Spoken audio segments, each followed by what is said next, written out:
Hey, my fans, all my fans around the world, all my family members, my friends, my loved ones. Aloha, aloha, aloha. I come to you in peace and with love in the name of the Almighty God and through His Son Jesus Christ. Well, we back at it again. Yeah, some of us, like you already know, we are crusading. So that come 2024, December 7th, all well-meaning Ghanaians will vote against MPP and NDC in the coming election so that we kick these guys out of the political arena because they've done nothing in the last 32 years to turn the lives of Ghanaians around. That's a fact. All that they've been doing is cosmetic. Well, I want to say a big thank you to all my fans. Yeah, we've reached 64 subscribers now. Let's try to hit 100 by the end of this month. By the end of this month, we're gunning for 100 subscribers on Ebusua B YouTube channel. So all my fans who have already subscribed, I'm very grateful to you. Thank you. And just know that this channel is for all of us. It's for all of us. It's not for me. I did not plan to do this. I just stumbled on this because of my passion for politics, So I want to thank you for your subscription, your comments, your likes. Yeah, and some of my friends too have been calling me, sending me voice notes about how, they feel about Ghana and how some of them say that, like all that I'm doing is a work in futility because they don't see any change happening. And for me, I want us to, digest that. Those who say that whatever I'm doing, like it's a work in futility. Ghanaians, if you are a Ghanaian and you are now saying or you complaining that you're feeling hardship, economic hardship in the country, then let's prove these guys wrong. These guys who want to tell me that the work I'm doing or the crusading I'm on is a work in futility. Let's prove them wrong by voting out MPP and NDC come this election, December 7, 2024.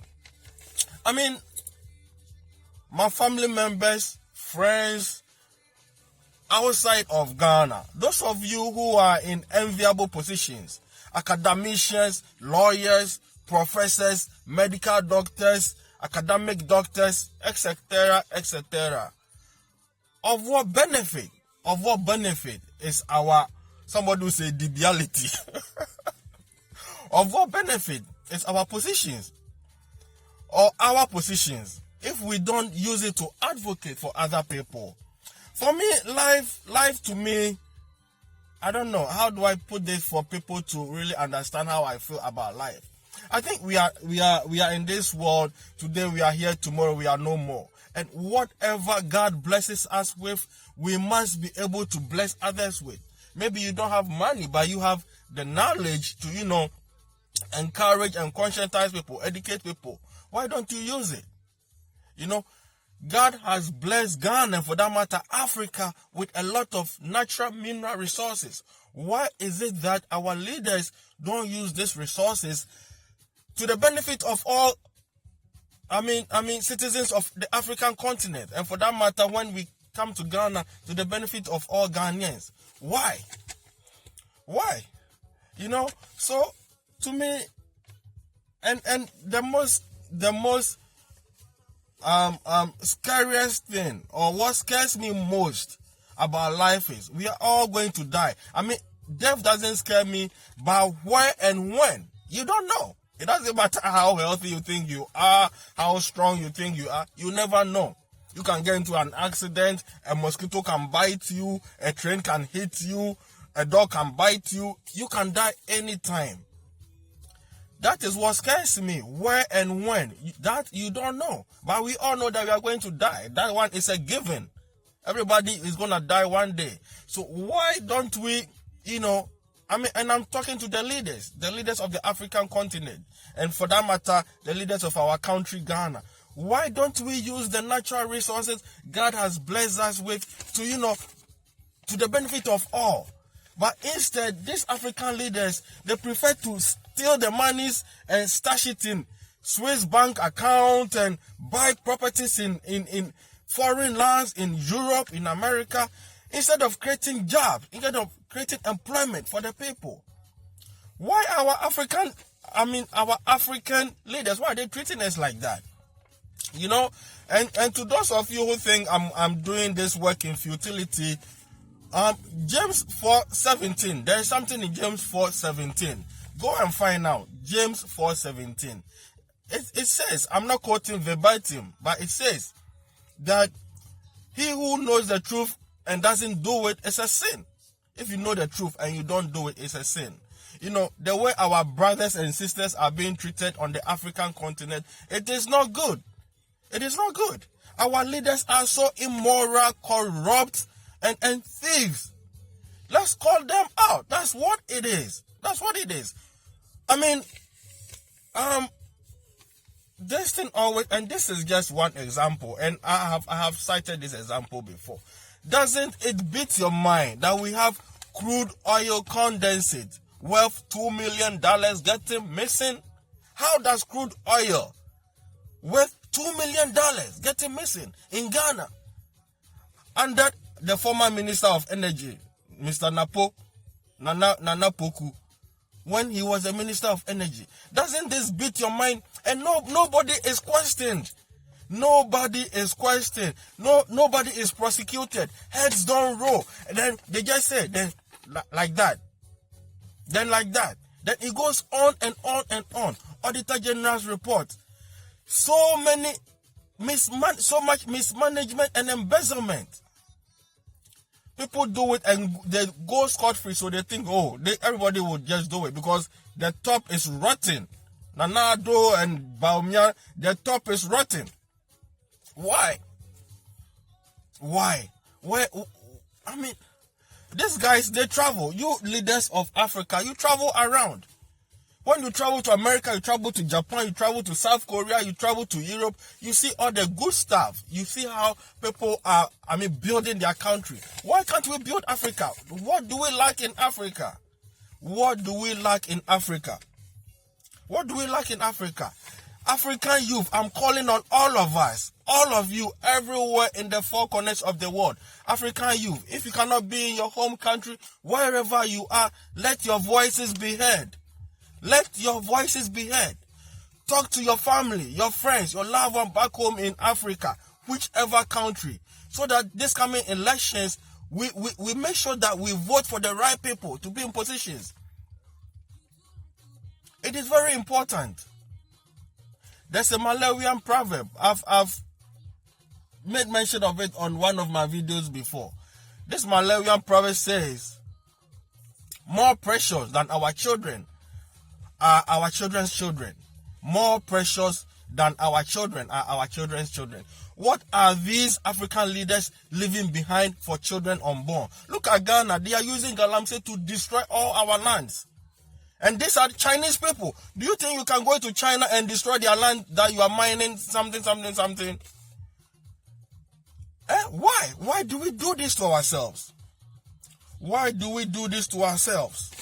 Why do we do this to ourselves? Death awaits all of us. Death awaits all of us. This year alone, how many MPP stalwarts, political stalwarts, haven't we had them dead? How many? Don Kuma is gone. Of something, Kent City FM or my FM is gone. Recently, this lady who imports poultry products from Europe and wherever died. All these guys. Yiti Mensah is dead. Everybody is dying. So why don't politicians think that we are not going to be on this earth forever? So why don't we use the resources, the monies, to beautify our environment, create jobs for the youth, let everybody be happy in Africa, which we can do. It's very doable. Kwame Nkrumah did it before. Kwame Nkrumah opened a lot of factories. Kwame Nkrumah, the Osagyefo himself, opened a lot of factories in Ghana. At the time, Dr. Kwame Nkrumah was thinking about nuclear energy. When even China Iran, they had not even dreamt of nuclear energy. If they had even dreamt of it, they had not even gone far with nuclear energy like they have today. So when somebody says, Ghana, we are not old, Ghana is this, Ghana is young, Ghana is that, I'm like, what's wrong with you? You are sick in your mind to think that Ghana is a young country, so, Ghana should be just like it is. If Ghana is even a young country, listen, there is no need reinventing the wheel. There are a lot of blueprints for development. There's 1,001 blueprints for development. Right now, there is no excuse not to be able to do anything. No. Go on YouTube.